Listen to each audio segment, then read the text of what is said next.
আমাদের সমাজে কিছু মানুষ আছে যারা হচ্ছে একটু ধন সম্পদ বেশি হয়ে গেলেই মানুষকে সম্মান করা শুরু করে, ইজ্জত দেওয়া শুরু করে। আসলে তারা জানে না সম্মান কাকে দিতে হবে। সম্পদ দেখে কাউকে সম্মান দেওয়া উচিত না। সম্মান তো তাকেই দেওয়া উচিত যার অনেক গুণ আছে। আর বিশ্বাস কাকে করবেন?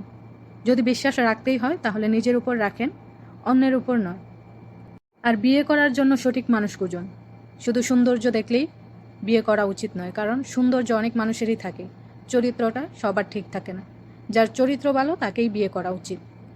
হ্যালো এভরিওয়ান, আসসালামু আলাইকুম। কেমন আছেন আপনারা সবাই?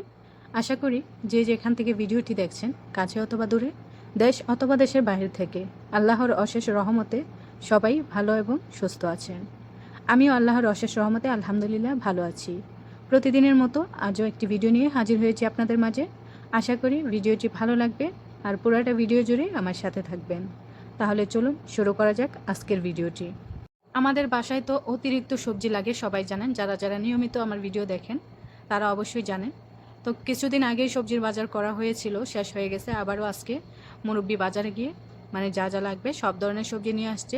তো সবজিগুলোই আমি আজকে গুছিয়ে রাখবো, ভাবলাম যে আপনাদের সাথে শেয়ার করি। আর আজকে সকাল থেকে রাত পর্যন্ত কি কি রান্না হবে, কি কি কাজ করলাম, সবই থাকছে এই ভিডিওতে। সাথেই থাকুন দেখার জন্য। তো একে একে সবজিগুলো আমি এখন গুছিয়ে রেখে দেবো। আপনারা তো দেখলেনই কী কী সবজি নিয়ে আসছে। এখানে নিয়ে আসছে গাজর। আর আমাদের বাসায় হচ্ছে মুরব্বি বাজার করতে যায়। মুরব্বি মানুষ, উনি বাজারে গিয়ে দেখে বাজার করতে পারে না। তো আমি ভাবছি শুধু আমাদের দেশে এরকম চিটারি পাটপাড়ি আছে, কিন্তু না, এই দেশেও আছে। মুরব্বি গাড়িতে কিছু উঠাইতে পারে না, বাঙালিদের গিয়ে বলে, বা ওইখানে যেই লোকই থাকে বাজার করতে যায় যেখানে, ওইখানে লোকদের বলে যে আমার এটা এটা লাগবে, ওনারা হচ্ছে গাড়িতে উঠিয়ে দেয়। তো অনেক সময় দেখা যায় কি অনেক সবজি পচা দিয়ে দেয়, যেমন আলুগুলো একদম নষ্ট, বেশি একটা ভালো নেই। তারপর হচ্ছে গাজরটাও বেশি একটা ভালো নেই। উনি যেহেতু মুরব্বি মানুষ, দেখে বাজারটা আনতে পারে না, ওনাদের উচিত ছিল ভালো দেখে দেওয়ার। তো যাই হোক, আজকে নতুন না, প্রত্যেক বাড়ি এরকম হয়, কিছু না কিছু পচা দিয়ে দেয়। তো আমি আর ওনাকে বলি না, কারণ উনি হচ্ছে এত কষ্ট করে বাজার নিয়ে আসছে, আবার যদি বলি নষ্ট তো উনি কষ্ট পাবেন, এই জন্য বলি না। আর এখানে অনেকগুলো পাস্তা নিয়ে আসছে। আমাদের বাসায় তো পাস্তা অনেক বেশি খাওয়া হয়, পাস্তা দিয়ে বেশিরভাগ রাতের খাবার বানানো হয়। তো পাস্তা নিয়ে আসছে বেশি করে। আর এগুলো হচ্ছে বিনস, সকালের নাস্তার জন্য। দেখেন কতগুলো বিনস নিয়ে আসছে। তো আমি সবগুলো হচ্ছে গুছিয়ে রেখে দিয়েছি, পাস্তাগুলো গুছিয়ে রেখে দিয়েছি।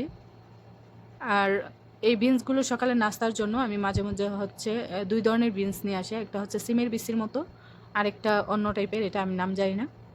আর এটা হচ্ছে olive oil, black olive oil. এটা হচ্ছে, সরি, অলিভ অয়েল না, এটা হচ্ছে অলিভ। আর এটা হচ্ছে চায়ের সাথে খাওয়ার জন্য দুধ। আর এগুলো হচ্ছে ক্রিম, এগুলো দিয়ে রুটি দিয়ে খাওয়া হয়। তো যাই হোক, অনেক বাজারই করে নিয়ে আসছে, বাজারগুলো আমি গোছাচ্ছি। তাই ভাবলাম যে আপনাদের সাথেও শেয়ার করি। আর ভিডিও করতে গেলে না কাজ অনেক দেরি হয়ে যায়, ঠিকমতো করা যায় না। এটা হচ্ছে বেকিং পাউডার, এটা দিয়ে হচ্ছে কেক টেক বানানো হয়। তারপর বাজারগুলো আমি গুছিয়ে রেখে চলে আসছি দুপুরের জন্য রান্না করব।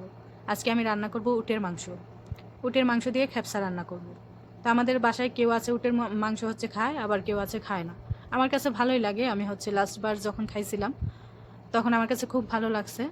তো উটের মাংস আমাদের বাসায় কিনে আনে না, উনি হচ্ছে আমার যে বাসায় মুরব্বি আছে, মুরব্বির এক আত্মীয়, কুরবানি ঈদের সময় দিছিল, এটা আর খাওয়া হয়নি, ফ্রিজে রেখে দিছি।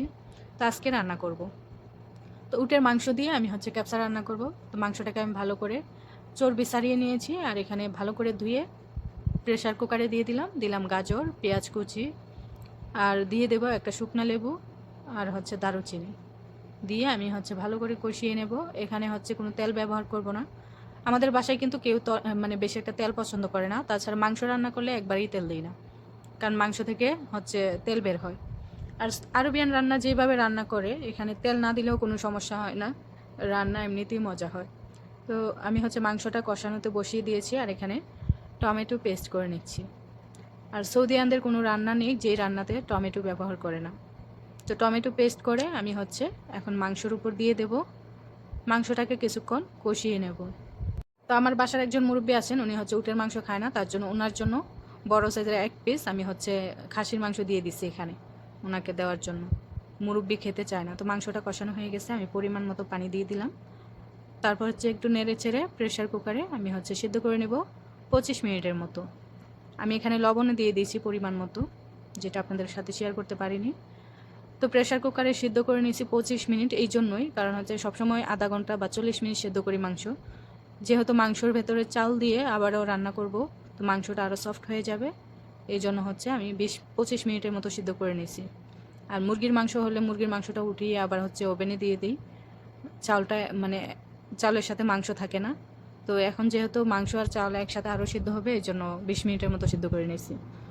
তো আমি হচ্ছে এখন চালটা দিয়ে দিলাম, আর এখানে হচ্ছে ক্যাপসিকাম আর 2টো কাঁচামরিচ দিয়ে দিয়েছি। আমাদের এখানে কিন্তু কেউই ঝাল খায় না, তার জন্য মানে কোনো মরিচ ব্যবহার করা যায় না, ওনারা হচ্ছে ঝাল খায় না। তো আমি অপেক্ষা করব পানিটা শুকিয়ে যাওয়া পর্যন্ত। পানিটা যখন শুকিয়ে যাবে চুলাটা ঢিম করে দিয়ে 20 মিনিট রেখে দিলেই রান্নাটা হয়ে যাবে। ক্যাপসা রান্না একদম সহজ, আমি রান্না করতে করতে একদম মানে অভ্যস্ত হয়ে গেছি, এখন আর আমার কাছে কোনো কিছু মনে হয় না। আর যে কোনো রান্নাই, আরবিয়ান রান্না একদম সহজ, বেশি মশলা লাগে না, তারপর তেল লাগে না, যে কোনো কিছুই আমার কাছে রান্না করতে সহজ মনে হয়। বাঙালি রান্না অনেক মানে ঝামেলা হলেও বাংলাদেশি খাবার খেতে আবার খুব ভালো লাগে। তো রান্নাটা হয়ে গেছে। মাংস আমার বেশি খাওয়া ঠিক না, তারপরও প্রতিদিনই মাংস খাওয়া হচ্ছে। অনেক সমস্যা, কিছুদিন আগে অপারেশন করানো হয়েছে এই অতিরিক্ত মাংস তেল খাওয়ার জন্য। তো এই ছিল আজকের ভিডিওটি কেমন লাগলো সবাই কমেন্ট করে জানাবেন। সবাই ভালো থাকবেন। আল্লাহ।